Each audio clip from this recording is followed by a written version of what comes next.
This is not something I normally do. I don't want it to be something I normally have to do. Because I have a big mouth. After I woke up from my coma, after a few days I got a speaking valve, and apparently I told all the nurses, my family, I was going to change the world. I don't know where it came from. I'm struggling with it every day. And this is the reason why I'm here tonight, it's all part of my healing, and it's a huge, huge thank you for everybody here that prayed for me. There's people at home that prayed for me. I know you have friends and family that prayed for me, and I can't thank you enough. And I'm not here for sympathy. That's not why I'm here. It's not here to see how sick I was and how poor Aaron. I am here because I want you to know your prayers are heard. And I just hope I get the message across. You know, we go to church, we listen to our pastors. We go here, we listen to professional speakers. I am not a professional, by no means. But I just think the young, especially, they just need to hear what I've been through and how God got me through this, and how I cherish life every day, every moment, every day. And with this illness I got, we don't know what my future is. Do I have a year? Do I have 3 years? Do I have 5 years? Even though what you're going to see is pretty brutal, I tell my wife, I tell my kids, I says, if it's 3 years or 5 years, I want them to know that since I've been awake, the fight's been worth it. And just never stop believing. Never stop believing.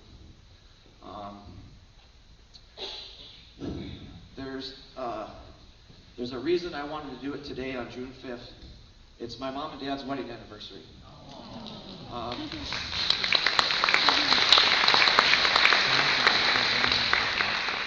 I believe it's 68 years, right? For those of you that don't know me, not friends and family, my name is Aaron Pouliot. I'm the youngest of 8. I've got 4 sisters and 3 brothers, and grew up on a dairy farm. Hard-working family. Very proud of them. We've been members of this parish. They can't hear. Speak up, young man. Okay, how's that? We've been parishioners here all our life, and it's just I need to do this today. Like I said. So one of the things I just told my wife the other day, we went up to the flower farm in Delano, and she bought some flowers. And she came out, and I had a big smile on my face. And she's like, "What? Is there something in my hair or what?" And I said, "I have never seen such beautiful flowers." I couldn't believe it. They were red, they had white lines through them, they were beautiful. And she said, "I've always planted beautiful flowers." What I'm trying to tell you is, at 50 years old, I now look at everything different. Everything is beautiful to me. I made a comment to her, no offense. I said, since I've been awake, I have not seen one ugly person. Everybody is beautiful to me. And so what I want to do is, I got some roses here.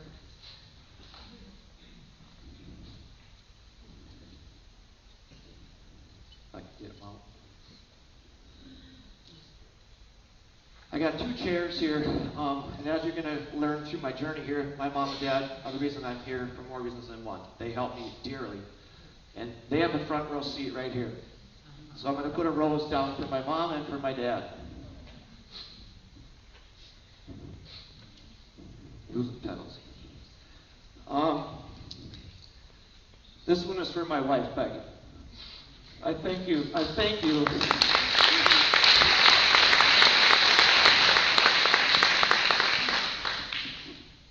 you for 29 years ago saying I do.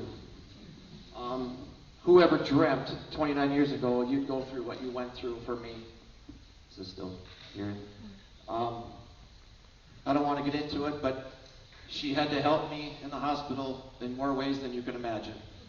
I could not wipe my own self. I couldn't do nothing. She was there to do it.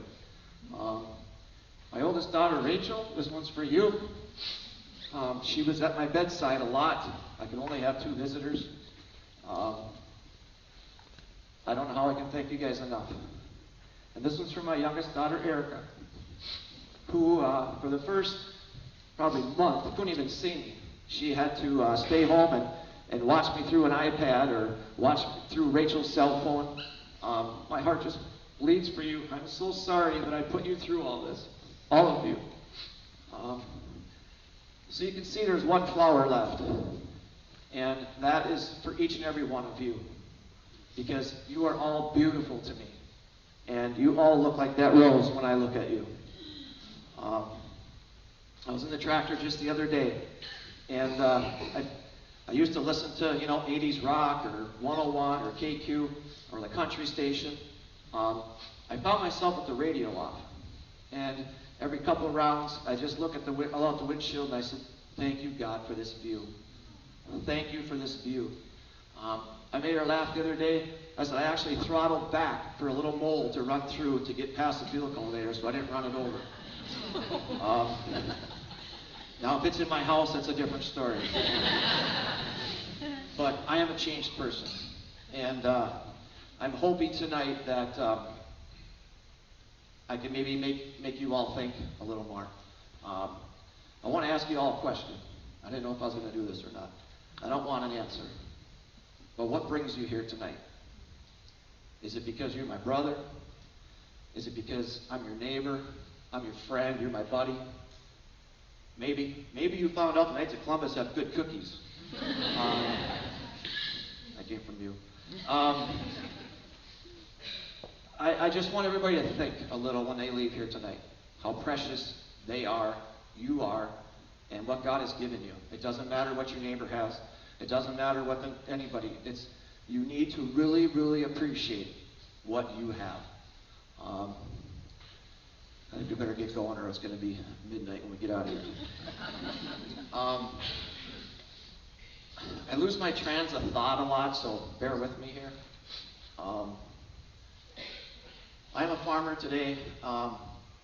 This is my office. It's what I love to do. And not many people get an opportunity to till God's land and grow a product, and I love it. I absolutely love it. And yeah, there's 14, 16, 18-hour days, and there's heartaches that come with it. And you're like, please, God, why'd you have to throw rain in the forecast? I mean, we have our battles, but enough about that.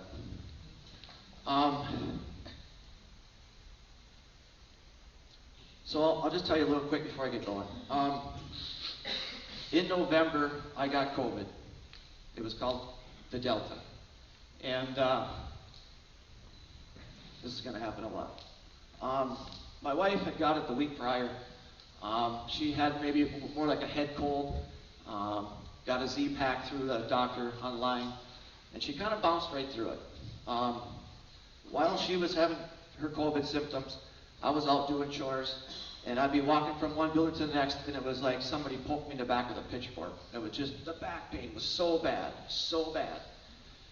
And I would tell her, I said, I think I threw my back out. What bad timing, what bad timing. That happened through the weekend. Monday morning, I woke up soaked. The bed was wet, the sheets were wet. She took my temperature. I think it was anywhere from 102 to 104. I'm like, dang, I think I got COVID.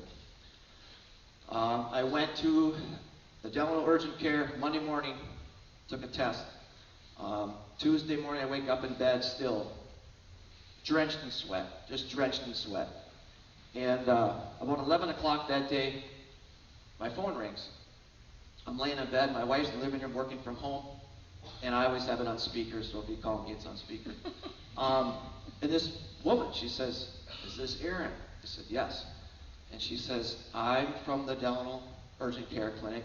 And she goes, "I want to talk to you about your COVID test." And she right away, she's like, my wife's like, "Well, this is weird. Usually they text or they email." And she said, I noticed your occupation was farmer. And she says, "My heart goes out to farmers." And she goes, "I felt the need to call you and to tell you that this is a very serious disease. Take it serious." Not knowing it was going to bring me to my deathbed. So that was on Tuesday. Wednesday, Thursday, same thing. Sweat, sweat, sweat. Thursday, we were consulting our physician, our family physician, and he says he needs to be seen. So we called the Delano Urgent Care again, and she explained everything. They said, you can't come in, you're positive. We'll meet him at the door. I get to the door of the Delano Urgent Care. The woman comes out with a wheelchair. She looked me in the eyes and she says, sir, you are very ill.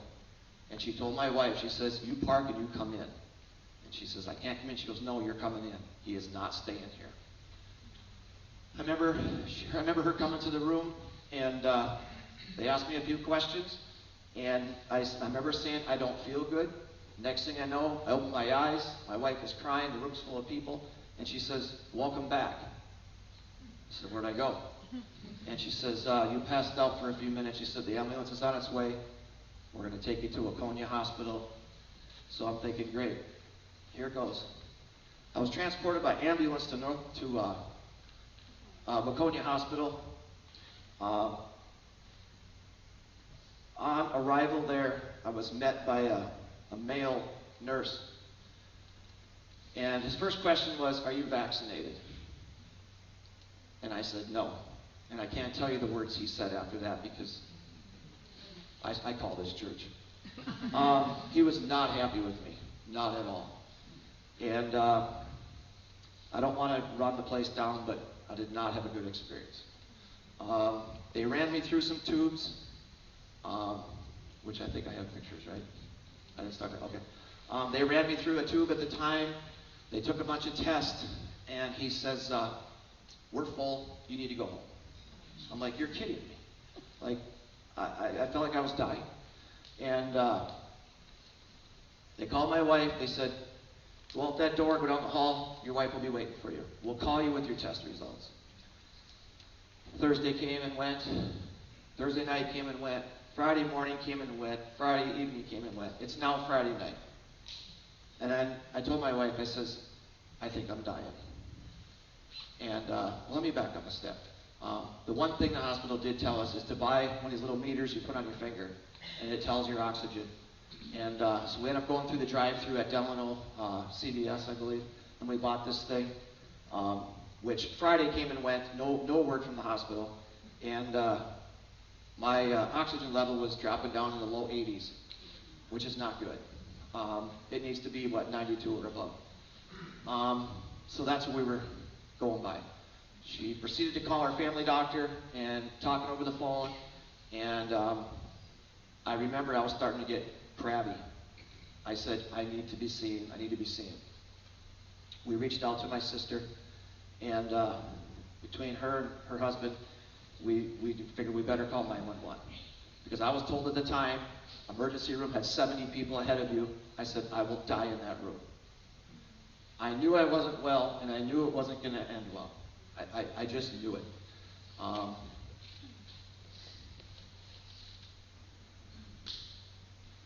why isn't it going?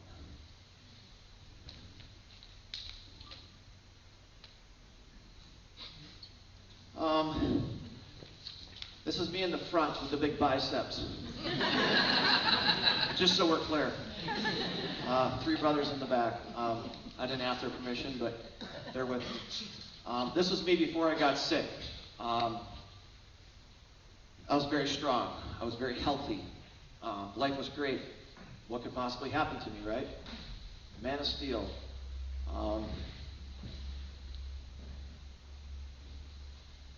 So, Friday night, she calls 911, and I asked her not too long ago, after I've been awake, I says, what did you even say? And she says, well, I says, my husband's sick, he's got COVID, you don't need lights, you don't need sirens. Well, you know how that turns out.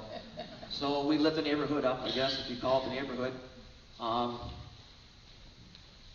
The first cop came from Maple Plain, he put oxygen on my face, and she told him we were both COVID positive, and these guys are brave. If you see an officer, if you see a paramedic guy, thank him. Thank him. You have no idea what these people go through, how they put their lives on the line for you. Just thank them. They asked me if I could walk down my front steps. They're kind of a curve. And I says, I think I can do it with one of you on each side of me. And they walked me down my steps. They put me on this gurney. They strapped me down. It is not pleasant to be strapped, 3 on your leg, 1 on your arm, and it's rough. And I remember hearing stories from my father, all the ambulance rides. He says, man, they're the roughest riding thing. It's like getting on a flat rack and heading down a train track. He was right. He sat in my driveway for quite a while. My wife took this picture. She sent it to my daughter saying, Dad's leaving in an ambulance. Things weren't really serious yet, so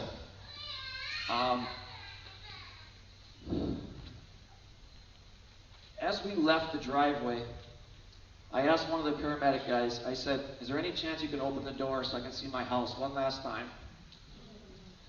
And he says, I'm sorry, I can't do that. Once we're in transit, we're in transit. And he says, sir, you're going to be just fine. I said, no, I ain't coming home. I had that feeling. It's a feeling I can't explain. I can't put it into words. I'm at the hospital, North Memorial now, and believe it or not, I took this picture. They call it a selfie, I guess. I took this picture, tell my family I'm here, I made it. My wife sent, I think, my driver's license and my cell phone with me is all I had. I arrived about 9:45 that night. I wasn't admitted till 4 a.m. They were busy. COVID was everywhere. And I think I was told the hospital had 300 COVID patients. It was crazy.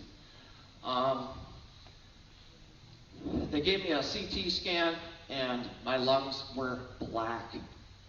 I don't remember this, but my wife told me after the fact that I even told her an untrained eye can see my lungs are bad. They were black. They kept asking me and my family, you sure he didn't smoke? You sure he didn't smoke? I said, no, he never smoked. My lungs were black. A couple days went by here, same thing. I took some more pictures. The doctors told my wife, we're going to keep him through the weekend. See what happens here. The weekend, remember that. I was there already on high liters of oxygen. I developed pneumonia. And looking back, I probably shouldn't have laid down so much at home, but the head pressure, the headaches, the back pain I was having, I couldn't sit up, I couldn't stand. I was running a high fever. Like I said, strong oxygen. They had to give me a bigger tube, I guess, to jam this into my nose and my lungs. I was terrified. I was absolutely terrified. This is when I started calling friends and family to say goodbye. I called my sister. I said, please tell my family members goodbye, that I love them. I just knew I wasn't coming home. I had a hunch I wasn't coming home. I called some friends, I called some buddies. I thanked them for being my friend. I texted a lot of people, and I'm still learning that I've texted people. I had a gal reach out the other day, and I look back at a text, and I'm like, oh my gosh, I sent her a picture. I don't know. But, yeah. I remember at this time, I don't remember a whole lot of my conversations. But I remember I was told, my sister, and talking with some family members, to get a priest in to give me my confession and make me feel a little at ease. I remember a priest coming in, and I couldn't really see him. They had mass, we had mass. I did, but he did. And he says, we said some prayers, and he said, how would you like confession? And I said, I would like that. And he said some prayers. He put his hands over me, and he says, what are your sins? And I stared at him. And I said, I can't think of any. And that's the response he gave me. And I said, I truly can't think of any. And he says, just take your time and just think about it. He said, we're not going anywhere. And I remember looking at his eyes, and I said, I tell you what, since you work for the Lord, I want you to ask him to forgive me from every one of my sins from the time I was old enough to walk and talk. Even if I've already confessed them, I want him to absolve me from everything. I remember him looking at me and he said, wow, that was awesome. And we said some more prayers and he left the room. November 22nd. It's a Monday morning, my first day in the ICU. I'm on now 100% oxygen. I got this mask on my face. I didn't like it. I'm claustrophobic. I was told by family members I would tear it off a lot. They would call the family and they'd say, you need to be prepared to talk to them through an iPad. I couldn't have visitors at the time. They tried to calm me down. It took everything I had to breathe.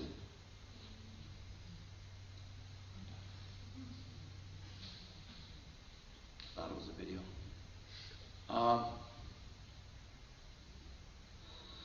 You can just kind of hear a little bit.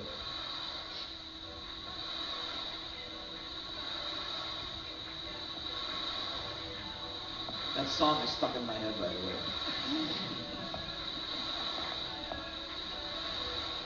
And I believe I took this picture too, right? Yeah, this is crazy. I somehow held that. I don't know. I was starting to have panic attacks. I couldn't handle knowing I was by myself. And I had this feeling that I was still going to die. I just had this feeling. November 24th, the day before I got intubated, I was struggling to breathe.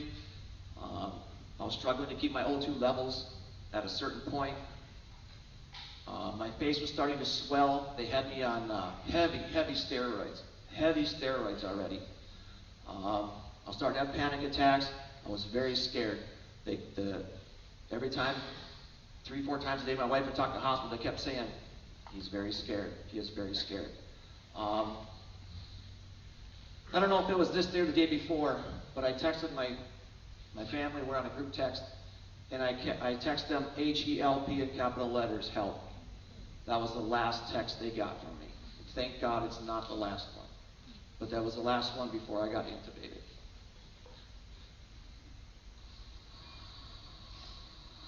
You can see my face is huge.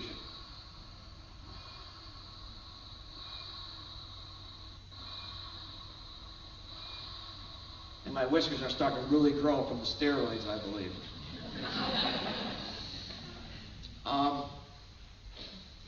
This is a video I chose to take the volume off. This one's going to take me a little minute. It's the most difficult video I have. My daughter Erica moved home to be with my wife. My daughter Rachel she was working. She'd come visit me after work every day. So this is Thanksgiving. And my daughter Rachel was going to go with her boyfriend to her parents' place in Wisconsin, about a 4-hour drive. And she really didn't want to go. And my wife convinced her. I talked to the doctors. Aaron's stable. Go, get your mind off of it. Just go. I remember her telling me when they got there, her boyfriend's parents said, do you mind if we say a prayer for your dad at dinner? And she said yes, that they could pray for me. Normal day. They were all told I was fine, or not fine, but I was stable. That evening, around 7 o'clock, my wife gets a call from the hospital that says, we've shaken our toolbox, we've used everything we can, we have to intubate.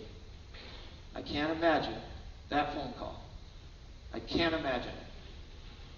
My daughter Erica called Rachel in Wisconsin. I could just picture her real giddy. Hey, what's up?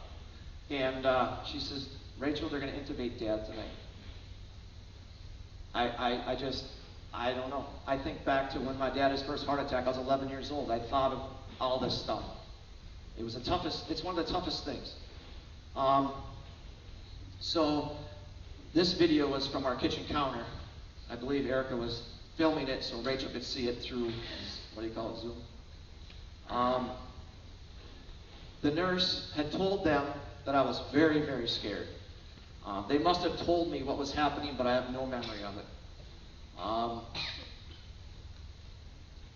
My family, my siblings, nephews, and nieces, when they heard the news, they immediately started a Zoom rosary.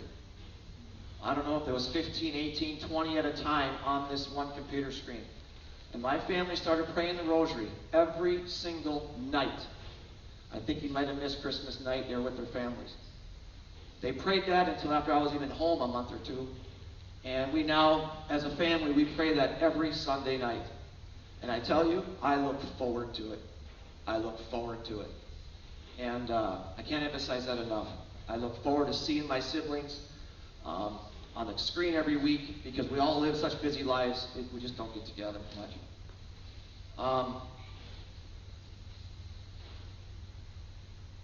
I'll just kind of play a little bit of this for you. It's a tough one.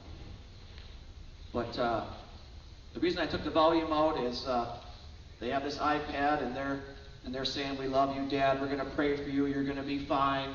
Of course, their voices were a lot more shakier. At one point, I believe the nurse forgot the iPad was still on, and if I play it long enough, you'll see she flips it down. Otherwise, they would have watched me get intubated. Very, very, very tough to watch. You can see I'm struggling. My eyes are opening and shutting. I'm holding my phone, at least. Got that. And everybody that knows me, I pretty much sleep with my phone. I'll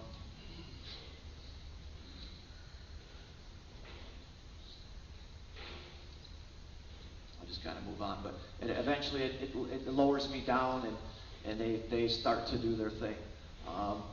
Some of these nurses have like a helmet on. They've got their own oxygen on their backpack. Again, these doctors, these nurses, they put their life on the line for us. And like I said, I can't emphasize enough to thank healthcare workers, police officers. Don't just look at them, thank them.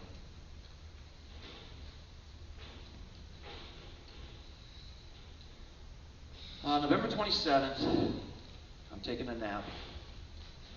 My whiskers are getting big. They've got tubes down my throat now at this time. I know nothing. I've got a feeding tube, I believe, that was down my throat, down my nose. Maybe it wasn't there yet, I don't know. But tough pictures to look at. My kids would talk to me through the iPad. No response out of me. Because I was strong, I believe is why I'm here today. I had enough strength to make it through. But that was also a big handicap. The more muscles you've got, the more oxygen they take. And I'll be honest with you, if they would have told me ahead of time, we're going to take all your muscle away, and it's going to take you a year to walk again, and you're going to have to go through rehab and physical therapy, I would have said absolutely not. I would have rather have died. They did not tell me that, nor did they tell my family. But it kept me alive. I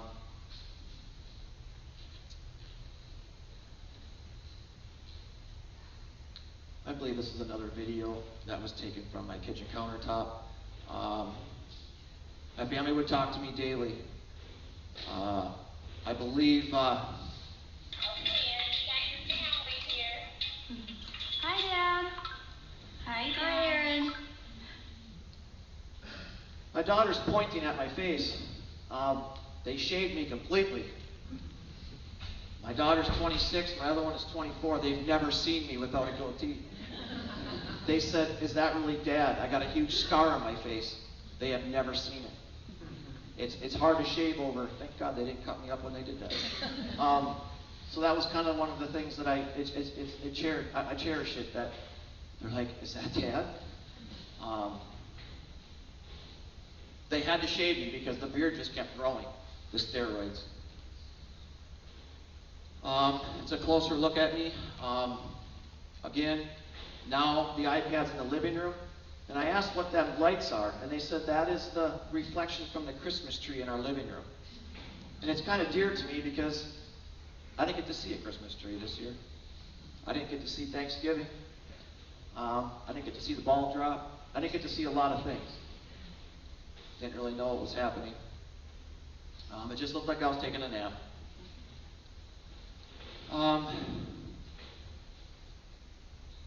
December 6th, my wife received a phone call. You can now visit.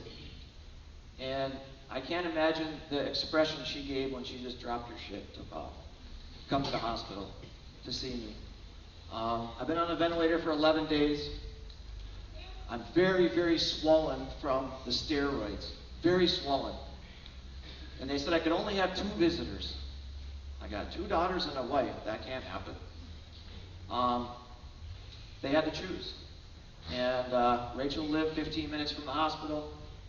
They decided it would be, I say mom, my wife is Peggy, I call her mom. So it was mom and daughter. Poor Erica had to stay home. She did my chores many nights when my wife was with me in the hospital. I think he even said he lost 10 pounds doing it. So here's Rachel, my oldest. She's doing a lot of picture taking, sending it to Erica. They were talking to me through their phones. I can't imagine what she was thinking, watching her big, strong dad lay there, and you're helpless. You're absolutely helpless. It just breaks my heart. It breaks my heart that I put everybody through that.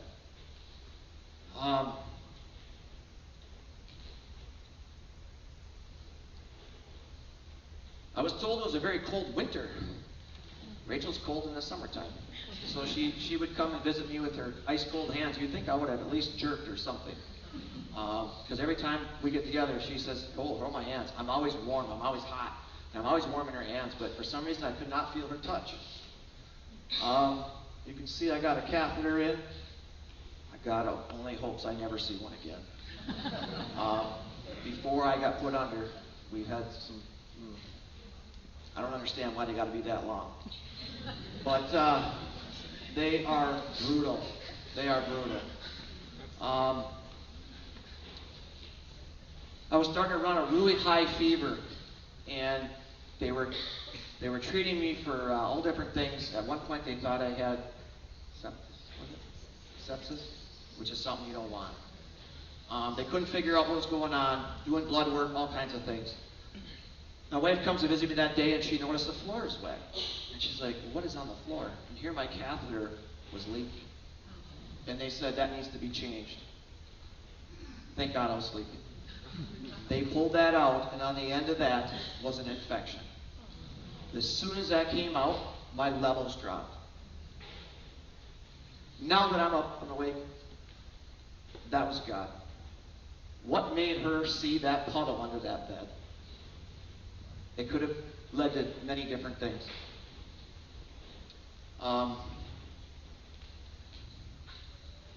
Day 8, the respiratory therapist is adjusting my vent hoses. I had to be moved every 2 hours so you didn't get bed sores. And they did a wonderful job. I did not have one. I'm on a website today after being ventilated, and I read how people had sores where they have to have surgery after surgery after surgery. I can't thank these nurses enough for religiously moving me to prevent me from other issues. Normally, they tell me you lay on your stomach. I was fighting the machine. They laid me on my back, and it was better. That's why I'm on my back so much. Some monitors here. I was hooked to many monitors, ventilators. I was given many different medications from different monitors. At this time, they took me off the paralyzer pills. Remember I was telling you I was muscular. They had to put me on these. They basically paralyzed me so that my muscles could not get any more oxygen. And in doing that, it kept me alive. I've had people, as I tell people this story, I've had people tell me, "You never should have went to that hospital. You never should have been put on a ventilator." Well, I got news for you. That ventilator saved my life. It saved my life.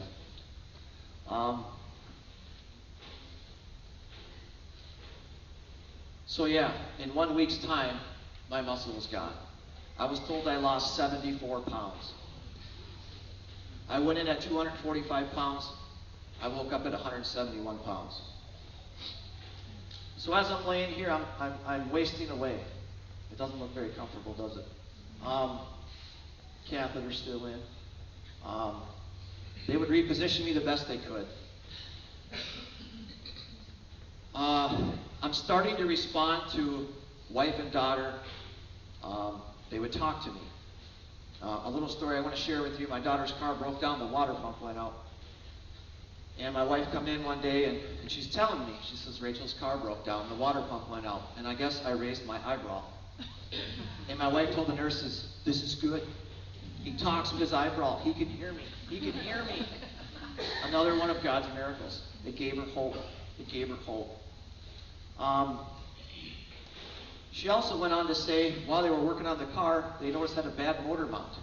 And I cringed. My eyebrows went together, and she told the nurse, she says, he's not happy that I told him to change the motor mount. I'm probably thinking, what? How does that come about? It was the little things like that that started giving my family hope. I was starting to react with facial expressions. December 12th. They call it a sedation vacation. And what that means is they lower the sedation to see how my body's going to react. Can it breathe on its own? Can he handle the tubes down his throat? They tell me people would pull them out. Bad thing, by the way. This was the first time my eyes opened. They were all happy. I look at that and I said, Jesus. I must have been pretty bad because that doesn't look good to me. But this was positive news. It was positive news. And remember, my siblings are here in the second hand all the time. I couldn't have any extra visitors. And again, I apologize to my siblings for putting them through this. I can't imagine. They got to shave me again. These steroids makes me grow hair. It took 3 people on average. One had to hold the machine and keep the tubes going. It was always a multiple nurse job to take care of me. Again, I just can't thank him enough. I can't thank him enough. Yeah. But that was my days. You'd lay there and you'd lay there, and day after day, that's what my family got to look at. I thank them for taking a lot of pictures, and the reason I have all these pictures is because they wanted to share with my immediate family. People said, how did they know to take all these pictures? I'm like, we didn't. It's just after the fact, we put it together. And that's why I'm here, is to tell you how this all came about. This video is really tough for me. They tell me I had a hard time weaning off the vent. I'm going to play this video. It's evidence that I tried to breathe against the ventilator. They had to put me back on heavier sedation. There's some beeping sounds in this video that bother me today. They trigger me, if you will. A lot of beeping sounds, a lot of beeping sounds.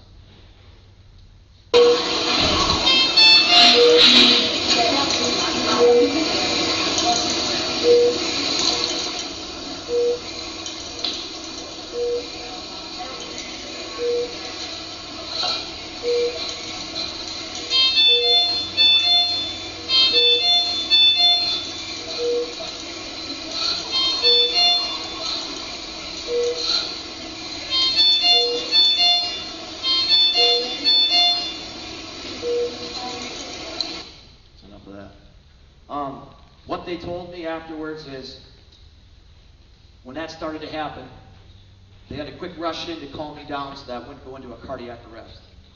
When you hear people say, well, they didn't die from COVID, they had a heart attack. Well, this is what happens. You go into cardiac arrest, you have a heart attack. I don't remember any of this. I want to see if you guys can see this or not. My wife took this picture. It's not because my eyes are open, but there's tears in my eyes, if you can see that. Yeah. She captured that because I was crying. I believe this is a video.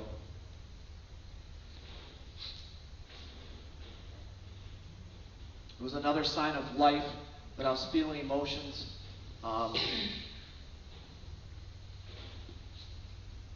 Just putting this together for tonight, a week or two ago, I saw that picture for the first time.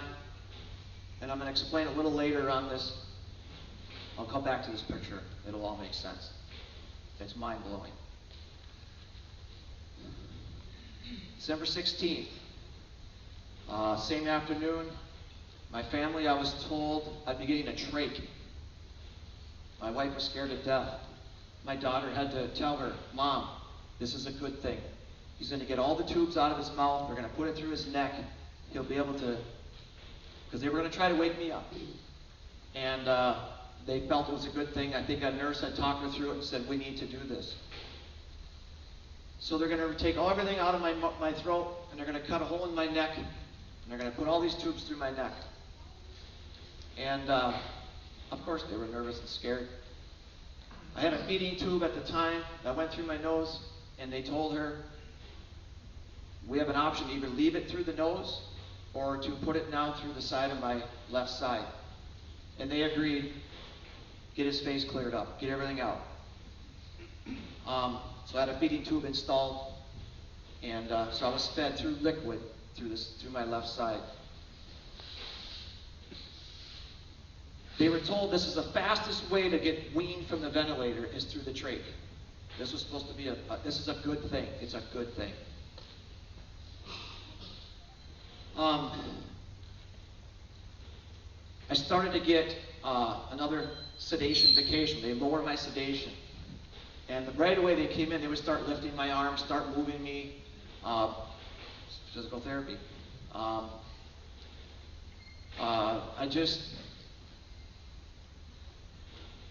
I laid so long on my back, they told me my shoulders were ready to come out of socket.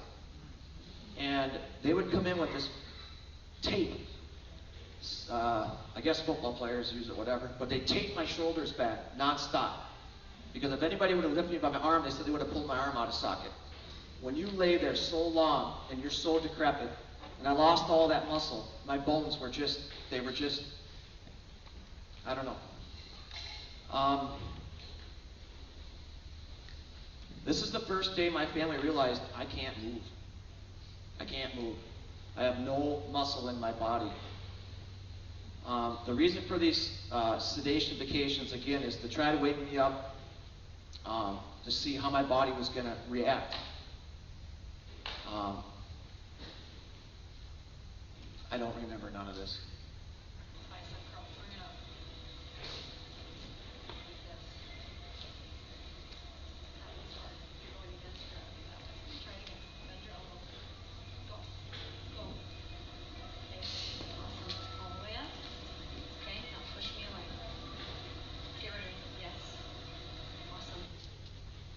She's telling me I'm doing an awesome job.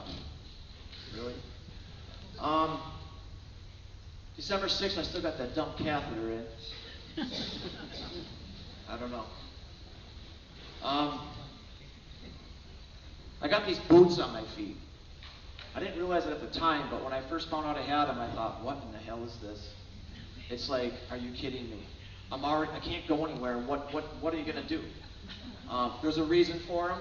It prevents sores on your heels. It's a very important thing to prevent bed sores.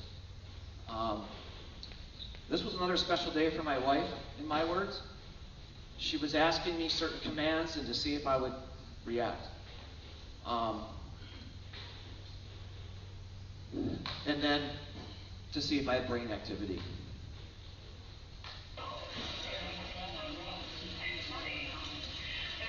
Keep going. Keep going. Wiggle them again. Wiggle a little more. Come on.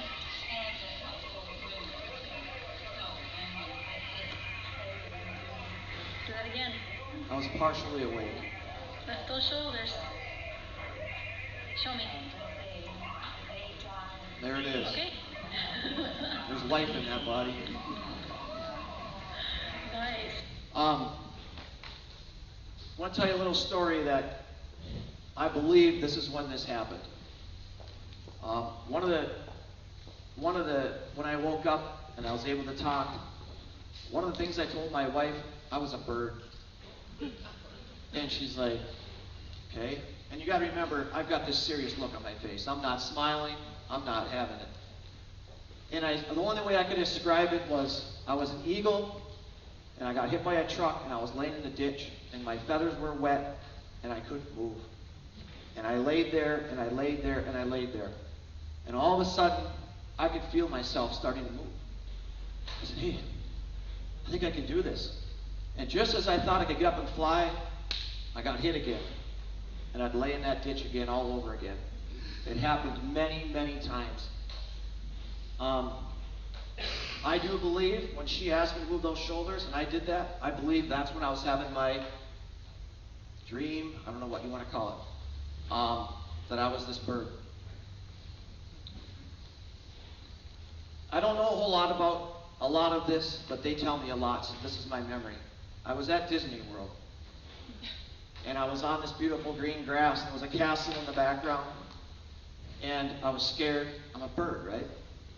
I remember seeing a worker, and I said, hey, I need your help. I need to get back to the hospital. Help me, help me. And he said,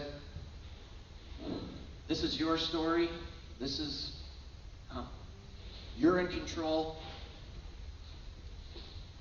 You have the power. It's crazy. But I remember that castle. I believe that last nurse that was helping me there, I remember seeing her there. That was the start of some of my experiences that I've witnessed. December 17th, I got the trach installed. My mouth is free of tubes. As you can see, after that many days, you have your mouth being stuck open.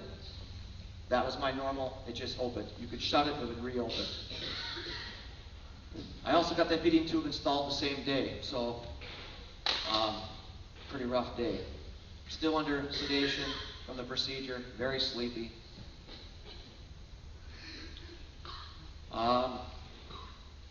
December 18th, I woke up. My daughter Rachel was there. She told Mom, she says, I'll go in the morning, you can come in the afternoon. She gets there, I'm wide awake. And she calls Mom, and she's like, oh my gosh, Dad's awake, Dad's awake. I had no idea what was going on. I was told, Rachel told me I was sleeping for 3 weeks, reminded me I had COVID. I couldn't speak. My flap was stuck open. I spent the next 5 days mouthing words to people. Imagine that. It takes 3 seconds to say my mouth is dry. It took me 20 minutes to convince these people my mouth was dry. Very frustrated. Very frustrated. I believe that's when I started losing hope. I was starting to deteriorate mentally. I started to realize I was trapped in my body. I couldn't move. I was terrified. Maybe let me say, would you like your mouth cleaned out?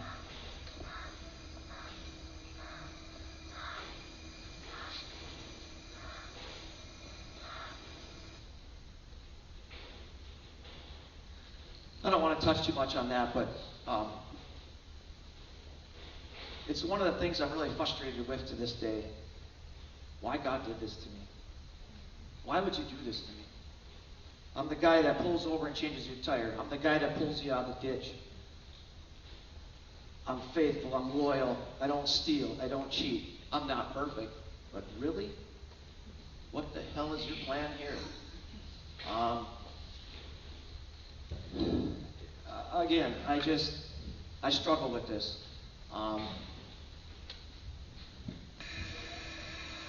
They have my arms on pillows, so the only movement I could do is slide them down the pillows.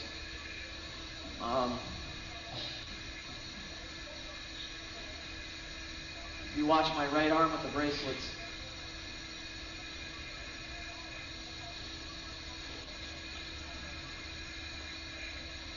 Now lift up to your chin. Look at me, look at her like, really? Look at the other hand now. Bring the other hand over. That was it. That was my movement. Keep trying. You're so close. Visualize it. Can you look at that hand and make it go?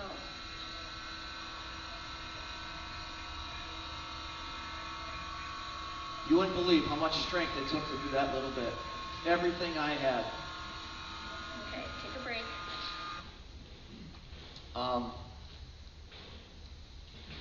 The swelling is starting to go down in my face, and at this point is when I lost 74 pounds. I swear if my wife would have sneezed, I would have blew off the table. December 20th. Now, in the beginning, they told my wife to plan for the worst. He's going to come home with a hospital bed, a wheelchair, oxygen. He's going to need care. My siblings were forming which sister was going to stay with me for the first 2 days, this, so my wife could continue working. They were putting this plan together. December 20th, I say, is another miracle. That word standby, that's the ventilator. Once I got to that trach, I no longer needed that ventilator. Doctors were floored. They couldn't believe it. For everything that I went through, how bad it was, they couldn't believe I was now off the ventilator. They kept it on standby in case I needed it. 33 hours is what that means. At this point, I did not need that machine for 33 hours. If that isn't God working His magic, I don't know what is. I don't know.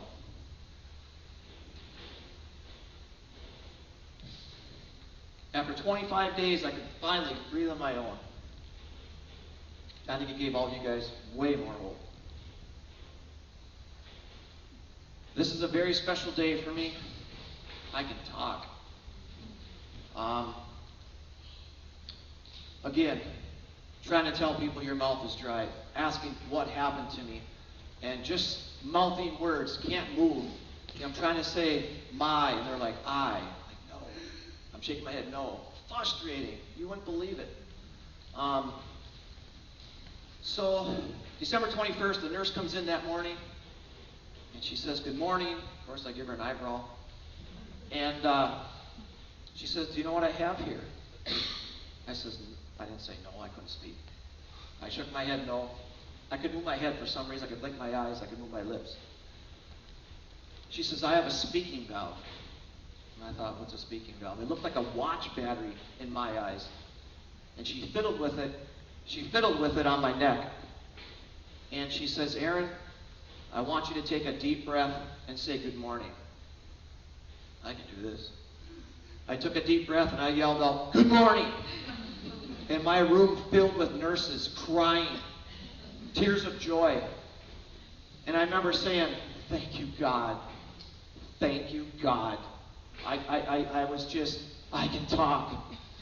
I told the nurses, call my wife. Don't tell them I can talk, but ask where she is. See if she's on her way. They tell me they can't get a hold of her for the first time. I can't handle it anymore, so I call home. My daughter's working from home. She's on a conference call. She doesn't answer. I try calling my wife's phone. There's no answer. Are you kidding me?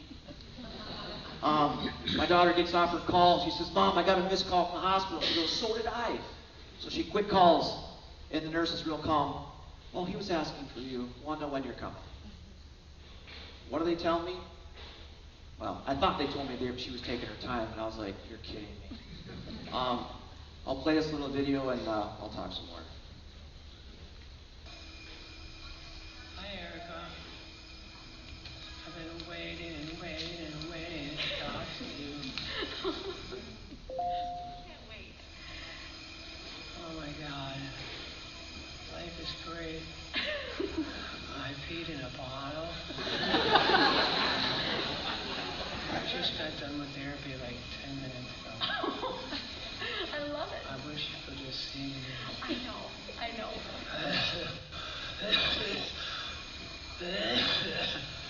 I had to ask them to stop. Because you got too tired? It's so much work. Okay. Erica disappointed. Did you talk to her? No, she was on a call. She was on a call. And you know where I was? I was in the shower. They said, oh, Becky's going to take her time. I'm like, fuck. I hope you didn't hear that word.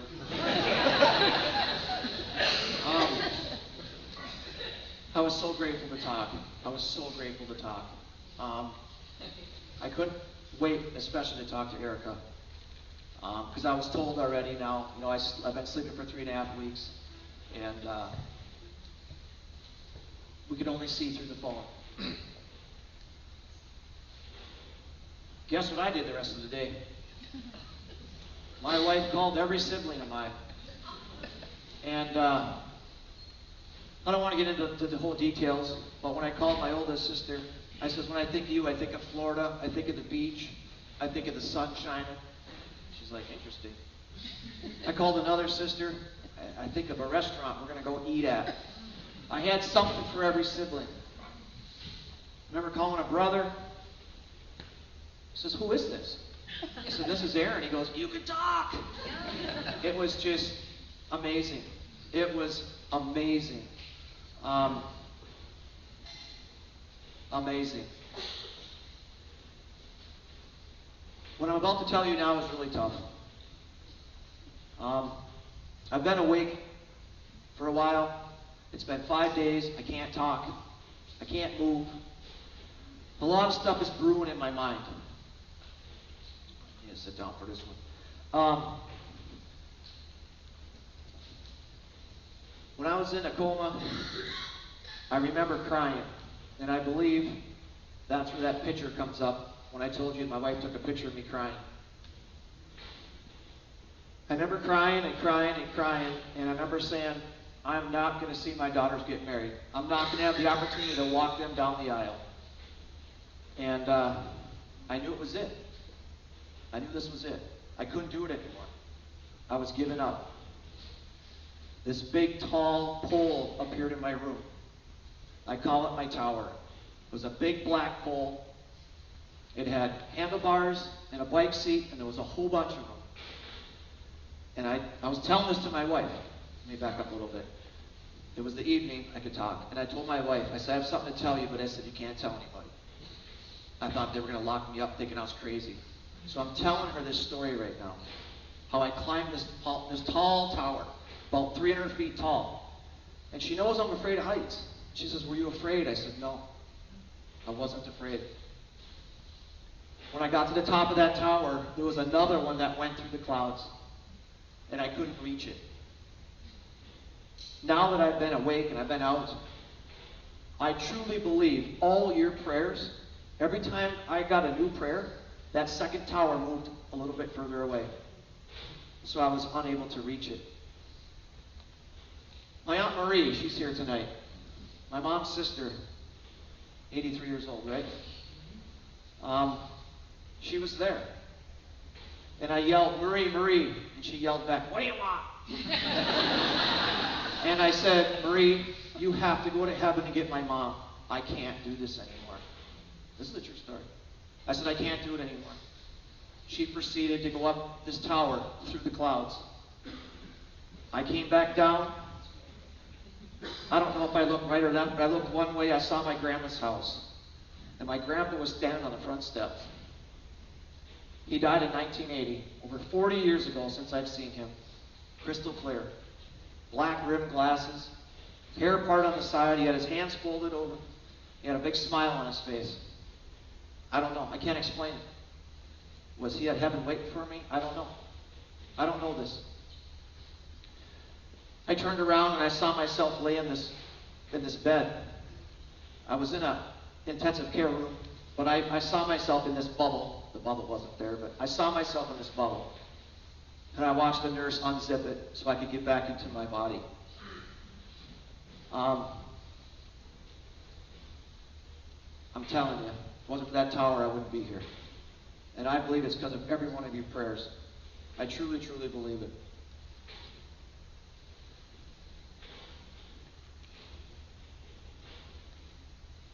I'm still in my coma here. And here's where the tears were coming down my eyes. I truly believe that my wife caught that moment of me crying when this tower experience was happening. I got moved to a different room. They took me out of the critical room, I guess, put me to a different room in the ICU that was not so critical. Someone else needed that room more than I did at this time. My anxiety issue was through the roof. They moved me to this room. I think it was evening, remember, right? I know Rachel was there. My wife was there. And I was just freaking out. I couldn't handle it. My daughter made a comment. She's like, oh my gosh, Dad, look at your view. I don't know if it was downtown, there was lights and all this kind of stuff. When I looked, I didn't see a pretty view. The room was half gone. There was a dirt drop off. And I was terrified my bed was going to fall off this cliff. I don't know. Is that hell? I don't know.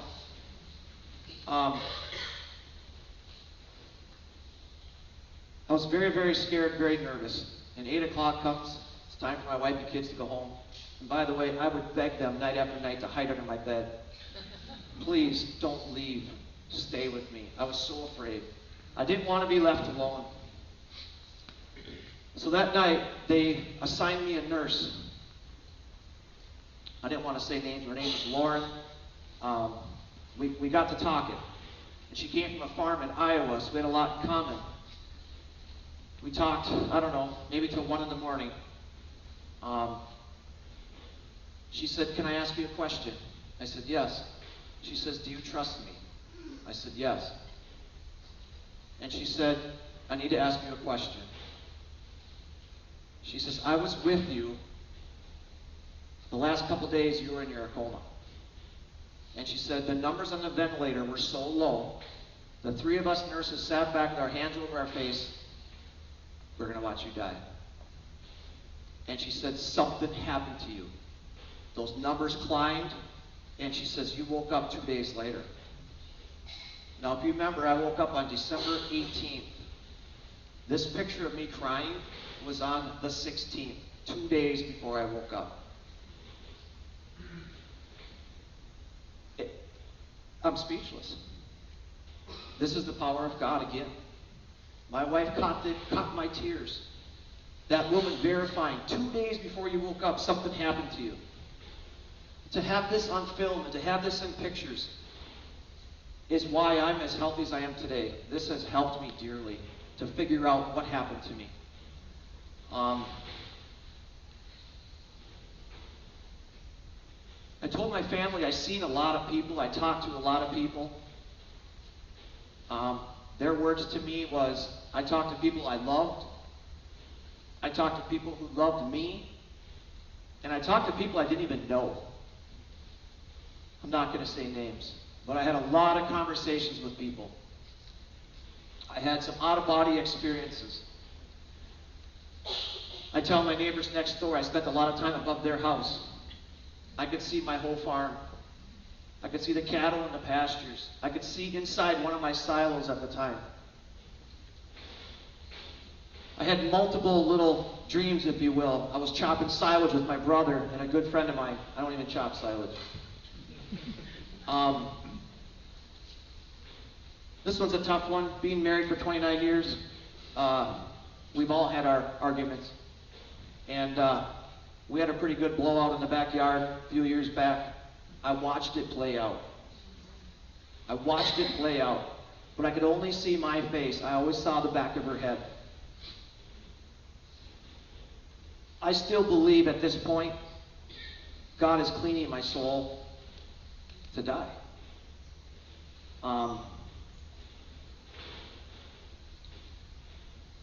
At one point, I remember opening the door, and there was a whole bunch of cows in this room. And I walked through that, and I opened another door, and there was a whole bunch of people sitting at a big banquet, like a big dining room. It was weird. That same day, my wife would come to see me, and she says, I got to tell you something. And she says, she was driving my daughter's car at the time because it had broke down, if you remember. And on the way home from the hospital one night, she was just pushing seek on the radio station, trying to find a good station. Apparently you guys listen to different music. And she stumbled onto a radio station 96.3. And if you're not familiar with it, I encourage you to listen to it. It's the religious station. It's my favorite station today. You'll never guess what song came on the radio for my wife on that way home. You are my strong tower. I encourage you to Google it and listen to it. I'm getting the goosebumps. I'm telling you, this doesn't just happen. This doesn't just happen. My stars have been lining up and lining up and lining up. It's crazy. It's just crazy. That's one of the reasons why I'm here tonight, is to share with you some of the things I experienced. They brought my hat in because that's my normal look, not this crooked smile, but I love to wear a hat. I wanted to wear it tonight, they wouldn't let me.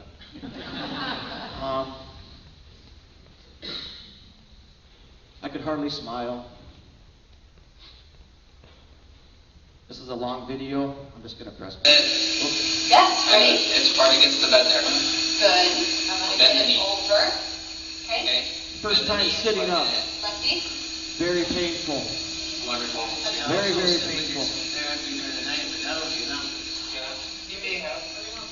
I dreamt I had therapy during the night. Okay. There we go. Can you bring your arms forward? I had to tip over again. Nope, I got you. I'm right behind you here. I was afraid to tip over. I had no center core, no muscles. Here. Okay. You can do that. You can be frustrated. Take it out on us right now. These healthcare workers are amazing. Bring your arms.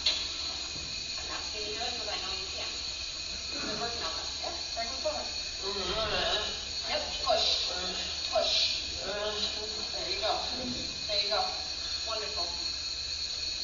Okay, I'm going to apply a little pressure on your back here. Try to straighten you out. I like that. Yeah, I know you like that stretch because you are a It little felt hunched so over good right when he now. stretched my shoulders, because Okay. they were so think forward. about kind of sticking your chest out.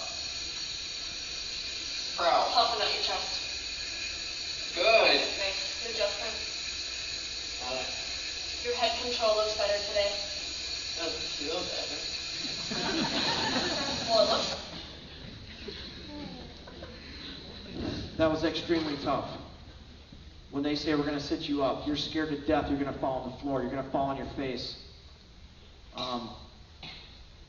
You have no idea what it feels like to be big and strong and to wake up and find you can't even sit up. You have no idea. This was all in my mind. My faith was deteriorating fast. I couldn't believe God did this to me. I couldn't believe it. I was in so much pain. Everything they moved me hurt. This was more therapy. My muscles are nowhere to be found. Fantastic. Okay? I'm going to look over your knees though. Okay, one by one, I want you to slide it down controlled. Right leg first. Slide it straight, control, don't let it flop. Excellent. Do the same thing with the left leg, don't let it flop.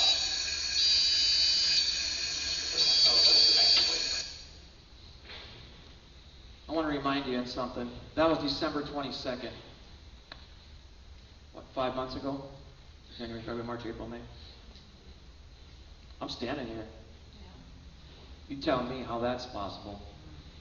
You tell me how that's possible to look like that and to be here in 5 months. If that ain't the power of prayer, nothing is.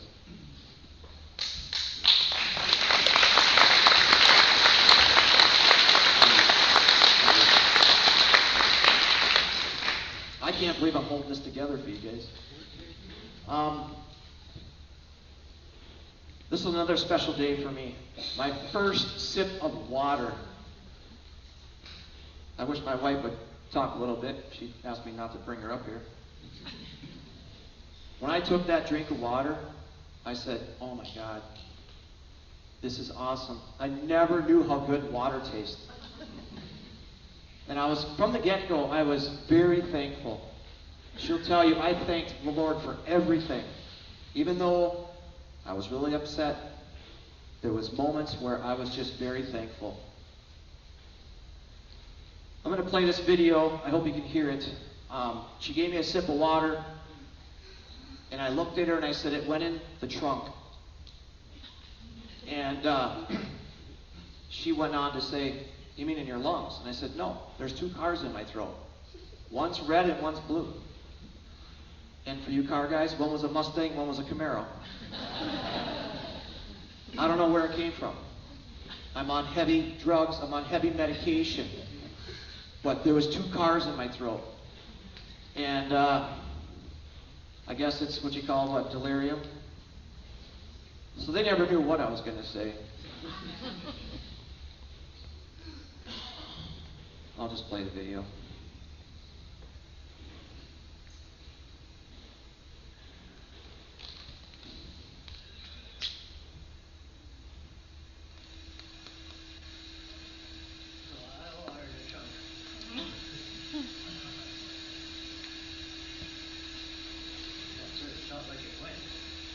Toward your lungs? It's like, I have like 2 cars in the back, and one's blue and one's red.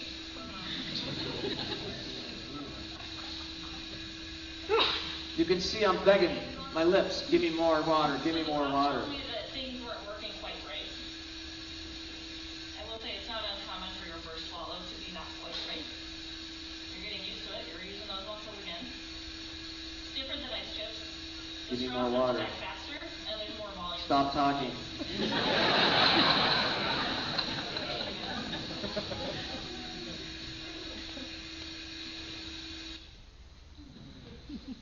That was awesome. I'll never forget the feeling of what that water tastes like. From that point on, they allowed me to have ice chips. I thought I was going to eat the ice chips out of the hospital. They couldn't feed me ice chips fast enough. I was chewing on them. They're like, isn't that cold in your teeth? I'm like, more. Of course, I couldn't move my hands. I still couldn't move at this time. So, after that test, and they gave me ice chips, they said, we're going to send you downstairs for a swallow test to see if this flap is going to work or not. See if I can have food. Oh my God. What wonderful news that is. I can have food. They had to strap me to that chair. I had no muscle. They strapped me to this chair. They pushed me around. I swear I could feel every tile crack in the floor. It hurt. Unfortunately, I failed that swallow test. Very disappointing. They took my sips of water and ice chips away because it was getting caught in my throat. I was devastated. Again, really, Lord? What next? I was back to complaining my mouth was dry, and they would take this sponge and they would dip it in the water and they'd wring it out and they would stick it in my mouth. Really? I hated that sponge. And the hospital is very dry, so your mouth is dry. Your tongue sticks to the roof of your mouth. Makes me think of something back from prior when I couldn't speak yet. I would try to get across that my tongue is dry, my tongue is dry. My wife would stick her finger in my mouth and pull the tongue off the roof of my mouth. It's just horrible. It's just horrible.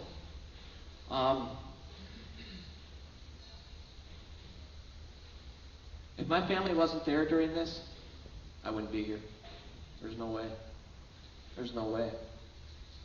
This is the swallow test. They gave me some pudding. They gave me a little bit of something. That black dot is where it got stuck.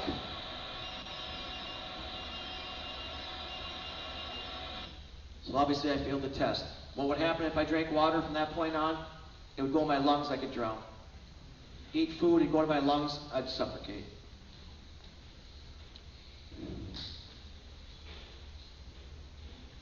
I'm now very depressed.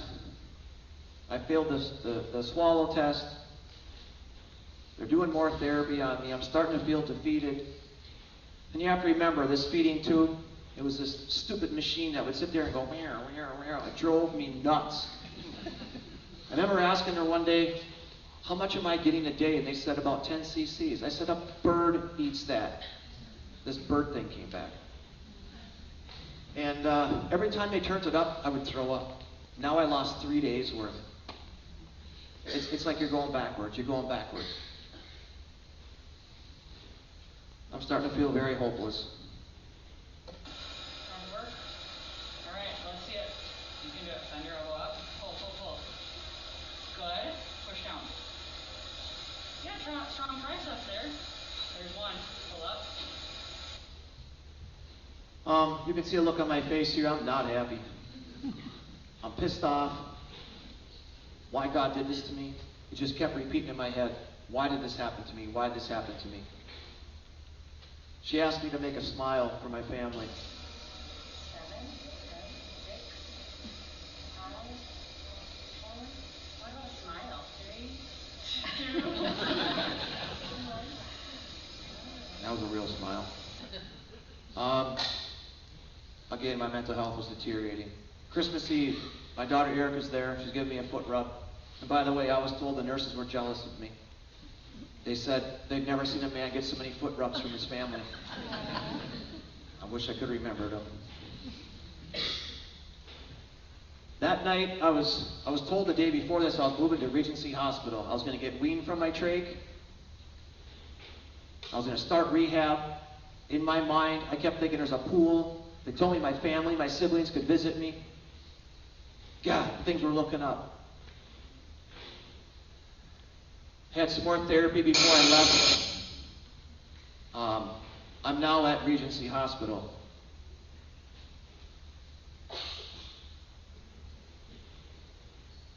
That was a fake smile.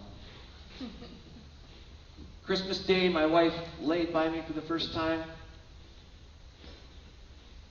She took naps next to me. This picture is what my family's seen every night when they come to leave. I couldn't move. I would beg for a drink of water. They would cover me up. They'd put the light out, and they would leave. And they'd tell me they would cry the whole way home. And I tell you, I'd cry myself to sleep every night, wondering why. And I'm going to tell you something. When you can't wipe your tears, and when you finally, after an hour or two, you roll over and your pillow's soaking wet, you have no power to wipe your tears, no power to move the pillow. You deal with it. I couldn't hold the phone. This is another tough one thing for me. I would watch under the door at night. I could see the light from the hallway. I couldn't push a nurse button. I had to wait for someone to come in every 2 hours to move me, to say, I pooped or I peed, I need cleaned up. I was in diapers. Yeah. So I'd see that light disappear in my mind, somebody's out there. So I would yell, help, help, somebody help me, please, help me, help me. They would come in, Aaron, you can't yell. You're disturbing everybody. What do you need? I pooped, I need to be cleaned up. They'd roll you to your one side, they'd wipe you, they'd roll you back, roll you back. I hated it. I started to develop a pain on my right side. A couple nights of this, me yelling every night. My wife would leave at 8 o'clock. They'd come in at 10 o'clock, give me my meds. They took that speaking valve off and put it on the shelf. I can now not talk. I'm going backwards again. So here I am, trapped in my body all over again. I started to get suicidal thoughts. I hated it there. I hated it there. I'm not trying to knock the hospital, but I hated it there. I would beg God to please come and take me during the night. I'm done. I can't do this anymore. I've been through enough. I'm giving up fast. I'm preparing for my next swallow test, and I said, I will do anything to pass that test. And they said, stick your tongue out, bite down on it, and swallow 2 times. Kidding me? I learned to get really good at it. I would do it multiple times an hour. Merry Christmas, you guys. It's not snowing. I don't see any snow here. It's the day after Christmas, so it's December 26th. My mouth is super dry. We'll get you some water. And tomorrow I have my swallow test. Hopefully it goes good. Please pray for me so I can have some food. He wants food. I was begging for prayers. I was begging for prayers. Okay, it's gonna stop. Pray. I passed that.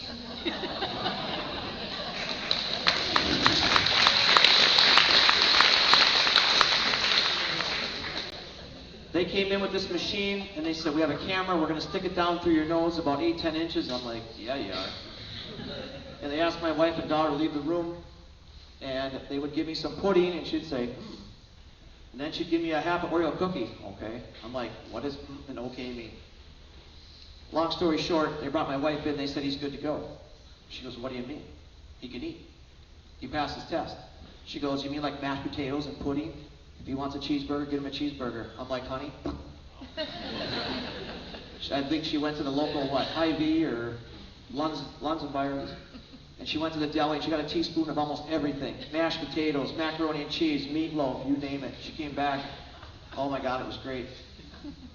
My daughter had the bag of Doritos, I think, in her bag, and I love Doritos, so I don't know if I was really eating them yet, but they had to put that in there. I still needed assistance. I couldn't put food in my mouth. I couldn't move my hands. I'm still in a ton of pain. My right side is just killing me. In fact, they almost had to postpone that test because I have severe pain. And these nurses would roll me on my side and I'd complain. They'd say, Aaron, there's nothing there. It's not there. I was so worried about this feeding tube getting caught on stuff. When they rolled me to my right side, I had this severe pain. Severe pain. Nobody seemed to know what it was. They continued to do therapy with me. And it was a struggle because of the pain. I asked for a hug from my wife. She laid on me. My daughter put my hands up on top. It was the first time I got to hug her since this whole ordeal. Awesome. They were thinking I had maybe an ulcer. They didn't really know what was going on yet. I was told they needed to do tests on me and so forth.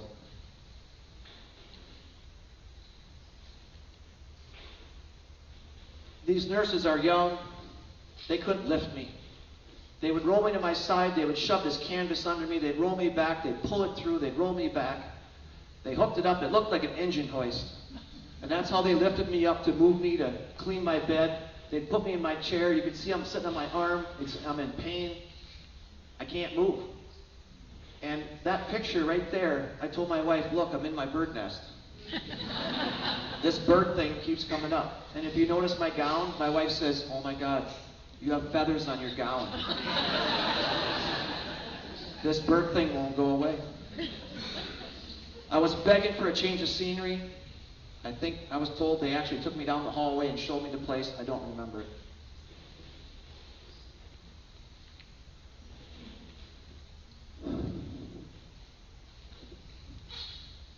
This is where my story gets real.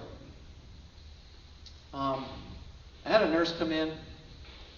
She says, I'm here to bathe you. I thought, wow, finally I get some attention, you know. She proceeded to take a rag and wipe me down. And I was letting her know how pissed off I was, what God did to me. And she knew I wanted to die. I was begging some of the nurses, is there a plug you can pull? Because I couldn't hurt myself. I couldn't move. I had an idea what I was going to do. It involved a cord and throw myself out of bed and hang myself. I got severe pain. I'm not happy there. They would take my voice out at night. And this woman, she grabbed my face with both hands. And she kissed my forehead. And she said, you are going to be just fine. I said, you don't know that. And she says, I do know that. She said, do you know who Padre Pio is? I said, no. And it went on to introduce me to him. He's a saint. He's known to heal people. I had no idea. She said, he's in the room with us right now. And I remember looking around. I said, I don't see him. She says, that's because you don't believe. If you believe, you will receive. That woman changed my life. My daughter Rachel was there that night. And I just learned this about 2-3 weeks ago. She thought it was kind of weird. This woman came in, introduced me to Padre Pio, and told me I was going to be okay. I'm in his hands now. She had this little flashlight. She shined it on the wall, and I remember seeing a light on the wall. And it was a picture of Padre Pio's face. And she took that flashlight, and she circled my hands, and she kept saying, Padre Pio, please heal Aaron's hands. Please heal Aaron's hands. I don't remember a lot of that. I was told this. She pulled out a 1-decade rosary made out of wood, Padre Pio, and they took surgical tape and they taped it to my finger. The next day I could move my hand. I could touch my face.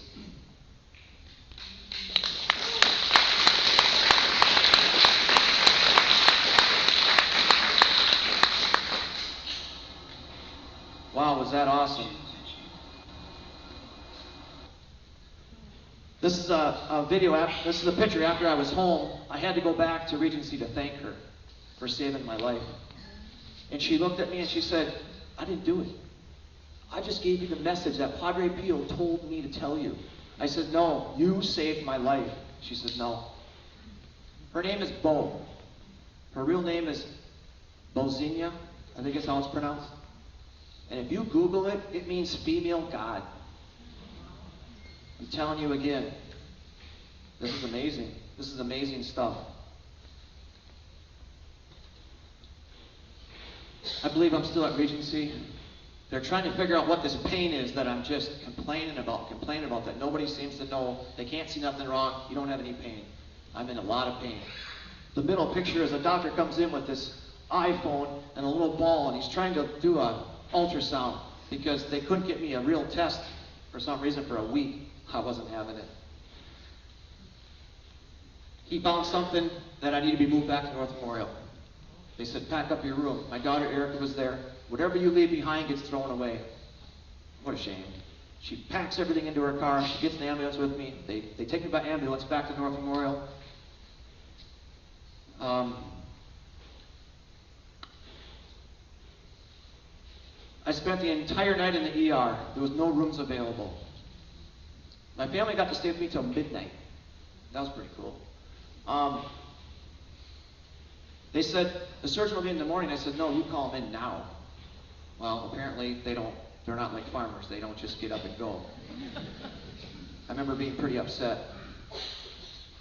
What they found out is my gallbladder, they tell me it's supposed to be the size when you put your finger and thumb together. And mine's bigger than a softball.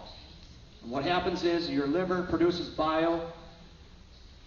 Your gallbladder stores it. If you eat greasy food, your gallbladder gives your intestines what it needs to process your food to make everything work. Being I laid in the bed so long, mine got like sludge. It was thick. So when they rolled me on my side, I had pressure like you wouldn't believe is where that pain was coming from. Weeks of it. I didn't get assigned to a room till 6 p.m. the following day. There was no rooms.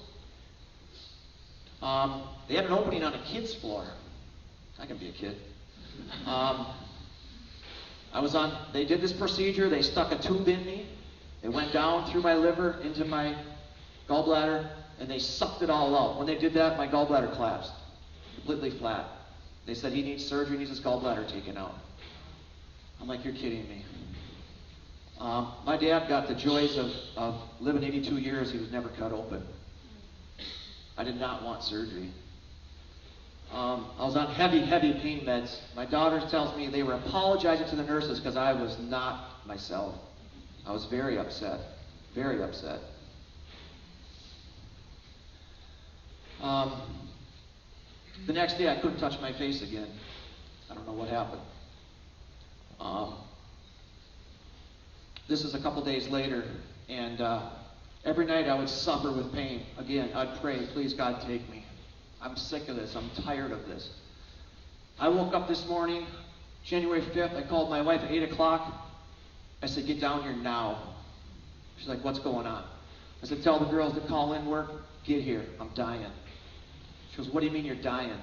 I said, I'm pain-free. Something's wrong. Something's wrong. It didn't feel right. I thought I was going to die. My brother was on vacation down in Arizona. I called him. I said, you need to fly home. You need to get to my sisters with the family. I want to say my goodbyes. I'm dying. I'm sure you didn't like that phone call. The rest of that day, I told my wife, we need to come up with a plan. You need to sell everything.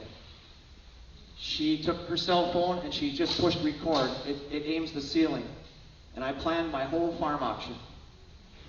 I told her where I wanted my tractors to park, what order, how I wanted the hay equipment lined up, how I wanted the wagons lined up. And she just listened. And at one point she says, what about the fuel cultivator? I said, oh yeah. And I told her a few more things. She said, what about the corn picker? Oh yeah. And I was giving her values, what this stuff should be worth, so she would know she had money coming in because I wasn't going to be there.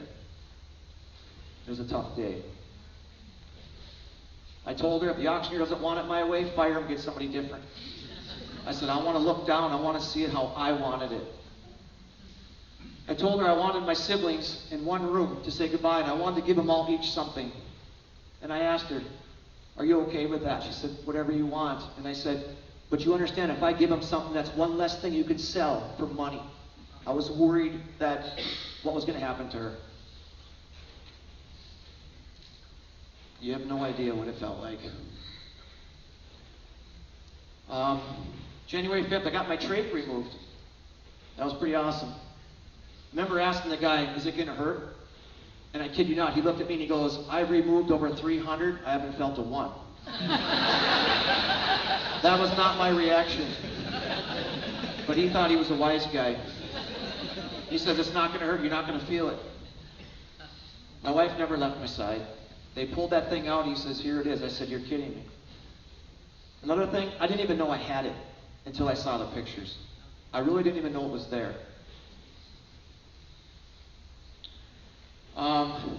Some more pictures of me sitting up. January 8th, they're starting to teach me how to feed myself again. I couldn't make a fist. Some mornings I wake up today, I still can't make a fist. They call it inflammation. So they put this, like a pool noodle on my fork, so I could grasp it to help feed myself. I was starting to be mobile. I was starting to be kind of a human being again where I could actually feed myself. The picture on the right, they'd lay my phone on my chest. Thank God for Siri. I would sit there all day and say, Siri, call my sister. And I'd say that name and she would do it. Because whatever was in my phone, she would call it. Man, that was awesome. I did a lot of talking on the phone. First time they stood me up, I don't know what you call this machine, but it felt so damn good to stretch and just to stand tall. I always had to have assistance, always. At this point, they recommended I went to go to their gym to start rehab.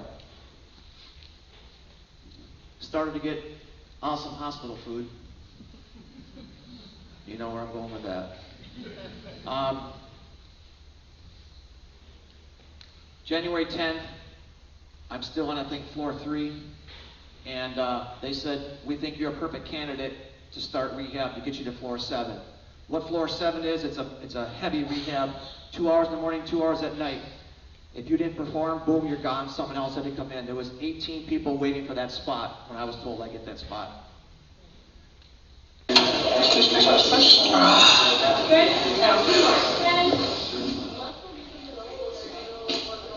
the first time standing up. They told me to look in the mirror. I was shocked what I seen. I couldn't believe what I seen in the mirror. It wasn't me. This machine, I learned to hate it. They stood you up, you had to grab these handles, and they said, you're going to walk today. I'm like, in my mind, I'd say, yeah, right.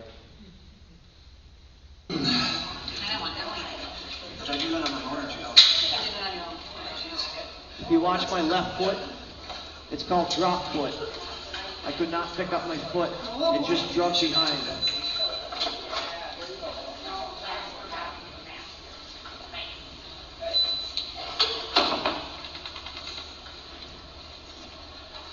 This little machine, you'd pedal on a bike. They would say, Aaron, give me 3 minutes. I'd give them 5. A couple days later, give me 5 minutes. I'd give them 7. This light board, it was all about your vision. And you could see at the bottom, I couldn't even see it. I got to really like that board. Here again, I'm on this machine. This is how they got me to stand up and walk. They put a brace in my left foot, so I was able to pick it up. Otherwise, I couldn't do it on my own. Started with Cumberbund bike, I guess you'd call it. It was a ton of work. January 13th, I get my first COVID shot. And I am sick. I am very sick. Why do I react from this? I don't know. I have no underlying conditions prior. Nobody seems to know why this took me to my deathbed. But I'm very, very sick, high fever. I now get moved to floor 7 to start my rehab.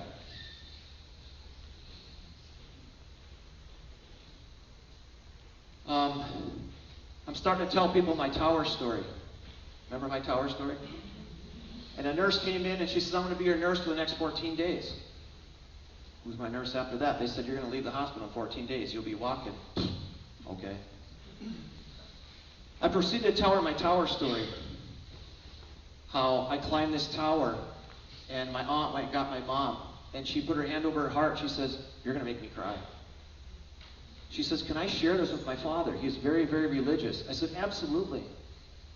She came in the next morning and she wrote on my whiteboard, Proverbs 18-10. I encourage you to look it up. And this is what it says. The Lord's name is a strong tower. The righteous run to it and find refuge. In my words, Lord says if you get to the tower, you'll be saved. At this point, I'm not crazy anymore. This happened. This is God. How does all these things line up with this tower? How could there be a verse in the Bible that says if you get to the tower, you'll be saved? That's why I'm here.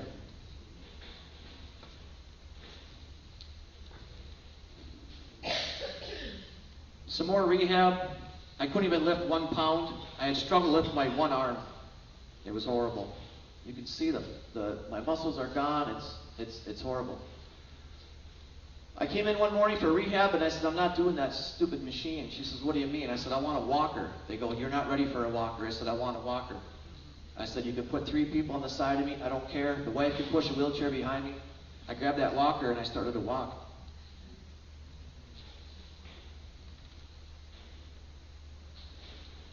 I was able, by January 16th, I was able to start moving myself a little bit. It's called freedom. First time I felt in control in a long time. Some more rehab. Day after day, morning and night, little bit by little bit. Trying to learn how to step up and step back down.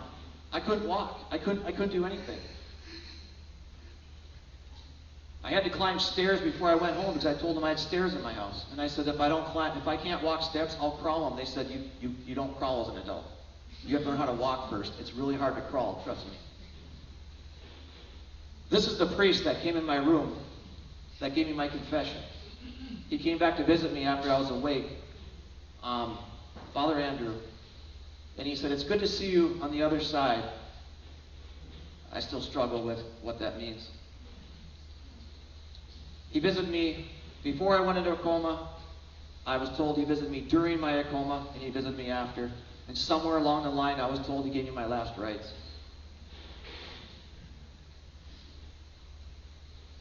These are those steps I had to climb. Extremely difficult. Some more rehab. And yep, they taught me how to fold laundry, but I forgot how when I got home. I said, what part of rehab is this? Exactly. My family heard about that the minute I started folding laundry. Down in the center of the hospital, they had Christmas trees and stuff. January 21st is the first time I got to see anything Christmas involved. I was told I'm going home on January 28th. I'm like, there's no way. There's no way I'm still in a wheelchair. But I begged them early on, please take me home.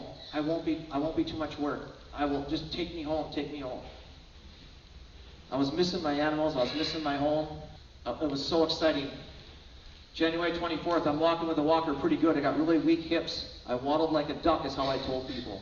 I could barely walk, but I was walking.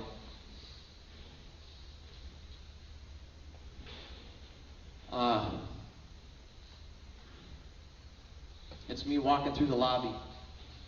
I'd get out of breath really quick. I had 2 collapsed lungs through this whole process. So any little exercise, I was totally out of breath. They had to simulate a car, so I knew how to get in the car when I left the hospital to go home. Like, how do you forget how to get in and out of a car? But it was something they had to do. I got to really enjoy this light board. I now have a 4-pound ball, and I'm able to push the lights, and I'm able to stand without assistance. This is awesome. It's awesome. The woman on the left was my nurse. She was like my mother. She took care of me. She wiped my butt. She fed me. She did everything. The middle one was one of the PT, and the two doctors on the other side were the ones that got me through the rehab. And he kept telling me, "Who are you?"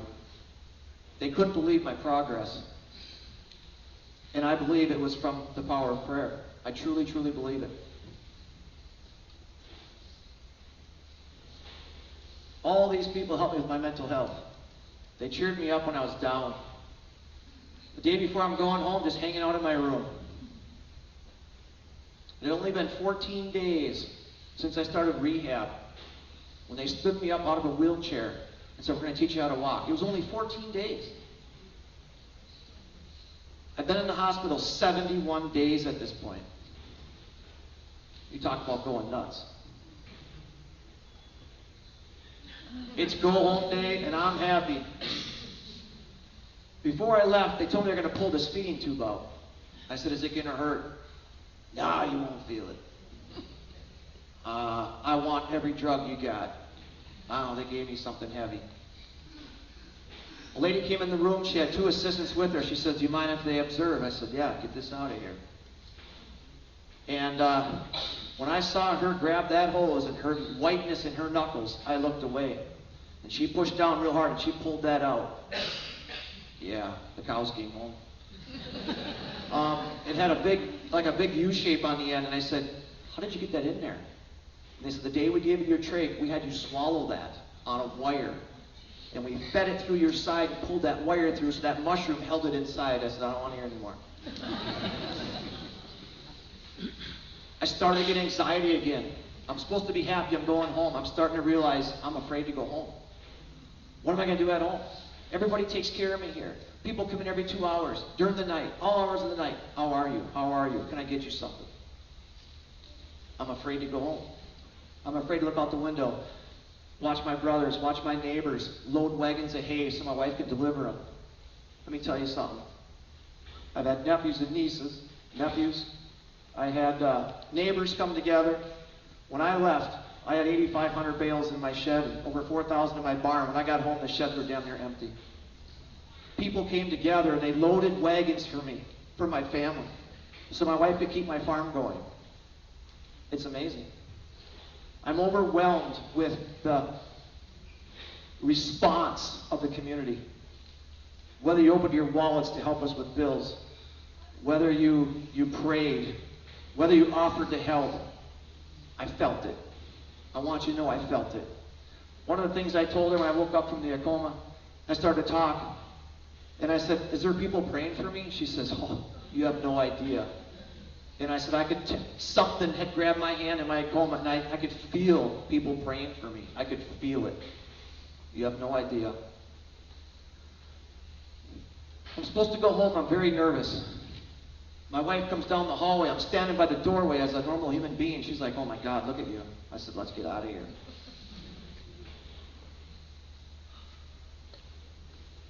I told her, "Bring my truck." I did not want to ride home in a car or Tahoe. I missed my truck. I love my truck. Brother-in-law took it home and detailed it all up real nice. He has been a godsend through this whole thing. He helped my wife dearly. I don't know how we get through without him. I get to the hospital door. I'm in a walker. I said, "Leave this thing here," and I walked from the door to my truck on my own power. I left the walker at the door. I'm now home. They're helping me get out. For the first time, I'm seeing my house again that I never thought I'd see again. My kids had a sign made, "Welcome home, Aaron." The tears just flowed. I miss my animals so much, you have no idea. I have a cat named Boo on the right. My wife said that cat slept on my pillow every night I was gone. I miss that cat more than anything, and I'll tell you, I'm not really a cat guy. The German Shepherd on the left, we got her as a puppy in June. I was so worried she wouldn't remember who I was. I was so worried because I still had a tube for my gallbladder, but my feeding tube was gone. I was worried she was going to jump on me. She walked right up to me and started licking my face. I'm now home. I'm starting rehab outside the hospital. I cannot feel this right leg. From my knee to my hip, all my feeling is gone to this day yet. Something happened in my coma. I lost my nerves. I'm not sure what happened. They were trying to do different things, try to stimulate to try to wake it up. It's a very weird feeling, let me tell you. I started the gym in Delano. I was busy 5 days a week between rehab and the gym. Some people said I was pushing myself too hard. I said, I got hay to make. I gotta get back.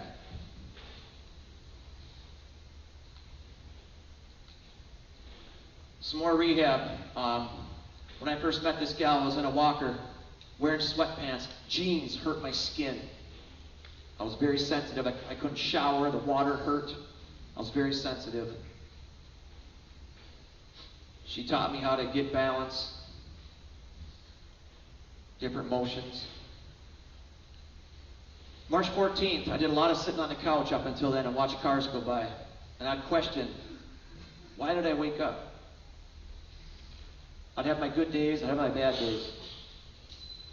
One day I was happy, one day I was just wanting to die. I wish I wouldn't have woke up. I was scared to go outside for my lungs. It was an evening. My wife said, my gosh, it's beautiful, let's go for a walk. She talked me into a walk. First time I got to walk in my farmyard. It was pretty cool. I was advised from a farmer friend of mine, this doctor, he can help you. I call it electrical therapy. They'd put some on my forehead, some on my body, some on my legs, and they would put electricity through my body. It's not the electricity in your house, but it's electricity. I'd get up. When he got done with that, I would cry. I would cry to my wife. I'd cry on the whole way home. It's very, very emotional. I said, is this normal? He says, yes. There's lots of things leaving your body. Lots of things. It was a very emotional time. None of this stuff is covered by insurance. It's all out of pocket. The picture on the right, that doctor talked me into doing a drip IV. It's where they give you vitamin B12 and zinc and all these different things to boost your immune system. There's different packages. This package was $300. I told the guy my situation, what I went through. He couldn't believe it. He goes, you need this package, $2,200, and you need 6 sessions. I said, it ain't happening. I never did it. April 17th, it's Easter. My hair is super thin. Didn't bother me, but it was super thin. My first real holiday with my family. It's pretty awesome. I miss Thanksgiving, I miss Christmas, I miss New Year's. April 26th, first time in my tractor. God is great. This was a huge step for me. My brother-in-law was over. I was in the Bobcat. I was able to drive my Bobcat early on. She would push me in the Bobcat. I was able to plow my driveway. Amazing. So that night I wanted to do one on my own. And she told me when she saw me leave the yard into the field, she said it was like putting the girls on the bus for the first time. She didn't know if she should run after me or what she should do. That woman that introduced me to Padre Pio, pray, hope, and don't worry. I wear a bracelet every day. I've never taken it off. It was a gift from my mother-in-law. She gave me this shirt. I have these sayings on my vehicles. I'm putting one on every tractor. I repeat them every day. I live by that.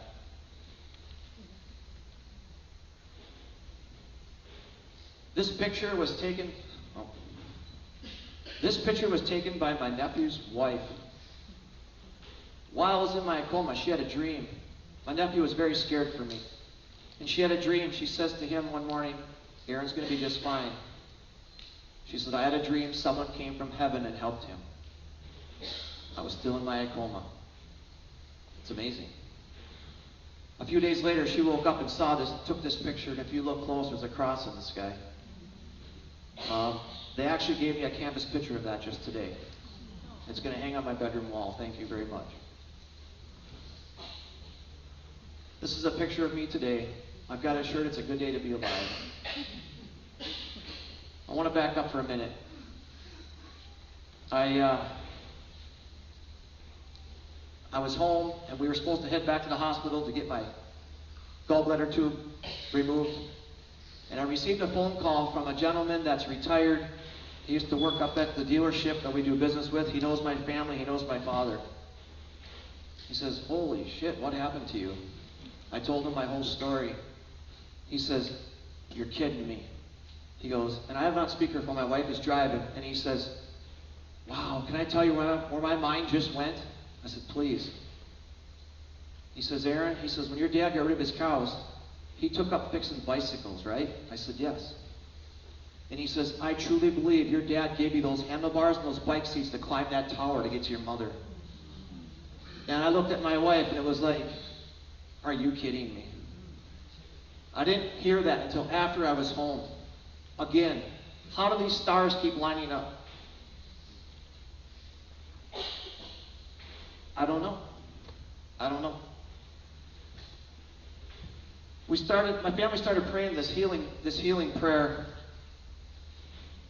of Padre Pio. My daughter has it framed for me. It's in my bathroom. I don't read it every day, but I read it several times a week. I have some copies, I believe, that you're welcome to take when you get home. I want you to read it. I don't know when it was written, how many years ago, but every time I read it, every time we say the rosary on Sunday night with my family, we read that prayer. And every time I read it, that was written for me. It was written for me. I encourage you to pick it up and read it.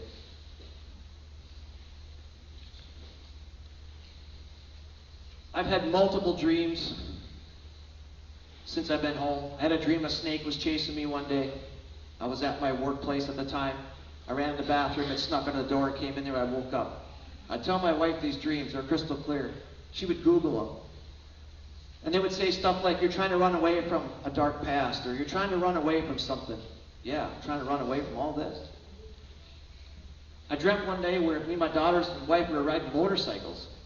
I don't know. I don't remember quite how that dream worked out, but it was something again about trying to escape from something dark. I'm not sure if I asked this in the beginning or not. I might have missed it. Or maybe I said it. I asked you why you were here tonight. And I don't need an answer. I hope you leave here thinking a little different. I am not here for sympathy. I am here to show you how bad this really was. And with all my heart, I believe if it wasn't for the power of prayer, I wouldn't be here. I've had people tell me, "I've never prayed for someone more than you, Aaron." Why? Why me? I'm just a guy. I've had people tell me, "I never thought about God before. Never really thought, does he exist?" When I heard you got sick, I started praying, and I still pray today. I've been telling people this tower story. I've told it 3,000 times or more. I've had people send me text messages, "Thank you for sharing that with me. You opened my eyes. You make me think. We all can be better people." The world's in really tough shape. I don't have to tell you that.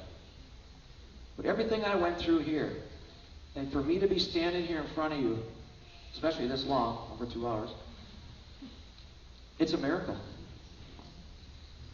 We were at Menards one day. I was returning some scrap, or some trim. They had to remodel my bathroom so I could get a walker in there. Lady goes, "Geez, it's been 3 months. So right away before she starts in, and I said, "Well, I'll tell you a little story." I said, "I spent 3 months in the hospital this winter." She says, "You're kidding me." I said, "No." I said, "I got COVID. I had a lot of out-of-body experiences. And I said, I'm going to do a talk at my church on June 5th.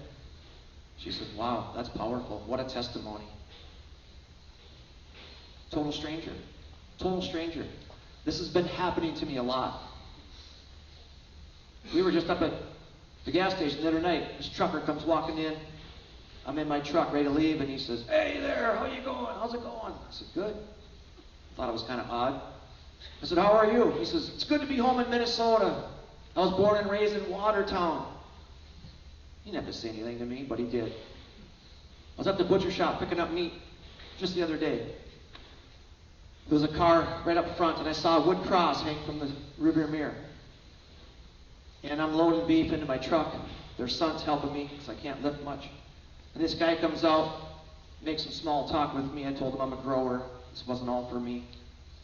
And he says, "You have a blessed day." It doesn't happen to me. Why does this keep happening?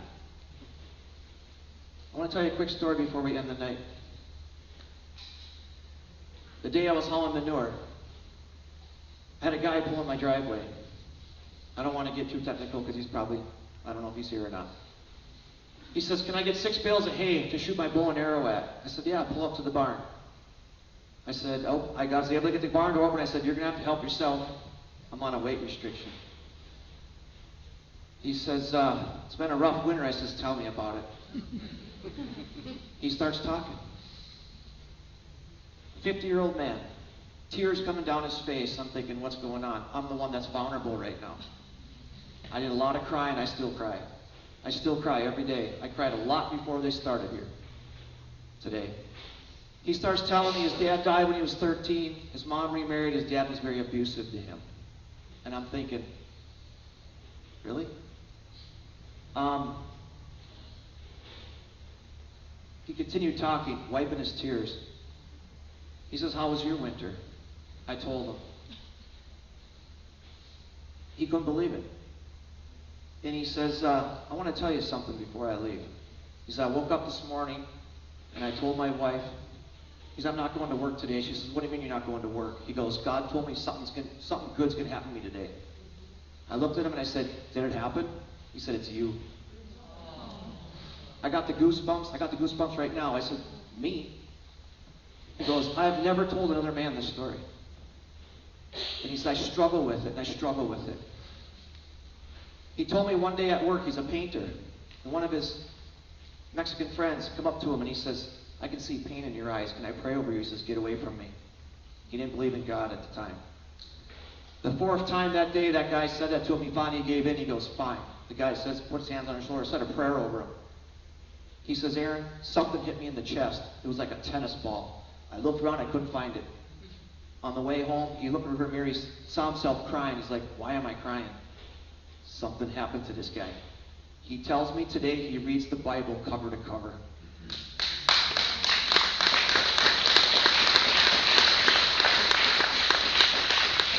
I'm telling you, this is not normal for me. But it keeps happening. It just keeps happening. I want to thank you all for coming. If you don't mind, I want to take another 5 minutes or so. My wife would stand up here at the time. I love you more than anything. I can't thank you enough for saying "I do" 29 years ago. I bet you never thought you'd wipe my butt back then. If it wasn't for this woman, I wouldn't be here either. She was there every day. There was 2 days she missed, and I asked her to stay home because it was 22 below zero, and it was a snowstorm, and I was worried sick that something was going to happen to her. There was days she made 2 trips to the hospital. When I found out, I said, "Why did you do that?" She said, "You asked me to." I couldn't believe she did it. I owe you big time. I owe you big time. Well, and she kept the farm going. Rachel and Erica, please come up here.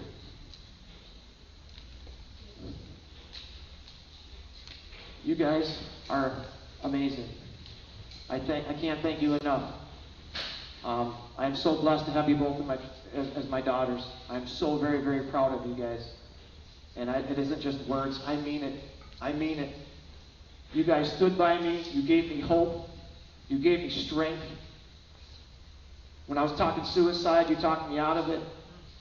When I was talking I wanted to give up, you got me to power through it.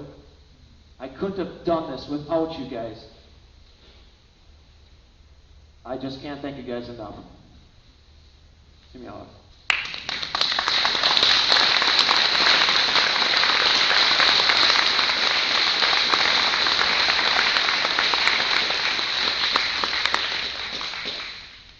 Like I said, I could go on for an hour.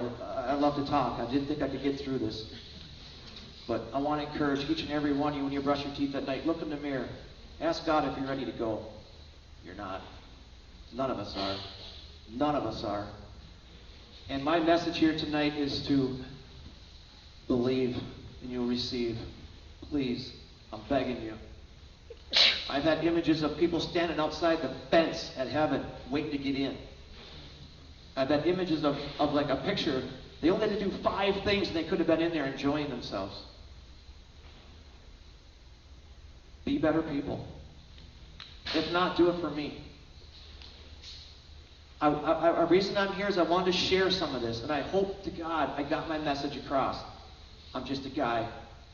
I'm just a guy, and this is all part of my healing. And in my head, I got my message across, and I sure hope that you all individually receive that message. That we need to pray, we need to have hope, we need to believe to receive, and we're going to do this. We're going to change this world. I can't do it by myself. For some reason, I told her I was going to change the world. I can't do it. I don't know how to do it. But you're going to help me. We're all going to do it starting tonight. We're going to be nicer to people. We're not going to cut somebody off in traffic. It's easy. Why don't we do it? Why don't we do it? When you get home, tell your spouse you love them. One thing I want to say again, when I woke up, I told my wife, I have a clean slate. I don't have an enemy in the world. I told it to priests, and they told me they can't even see that. They're as human as we are, right? I don't have an enemy in the world, and I'm telling you, it feels great, and I'm going to keep it that way. And I'm asking each and every one of you to look into your hearts, look into your souls. If you have beef with somebody, resolve it. Tomorrow might not come. Resolve it. If it's a son, a daughter, a cousin, a neighbor, resolve it. Because I believe we're all going to get in that fence together, and it's going to be great. Don't be the person standing outside shaking that fence, wishing you were in there. I could go on, but I got to call it. It's 3 hours and 1 minute. I'm sorry. Thank you again.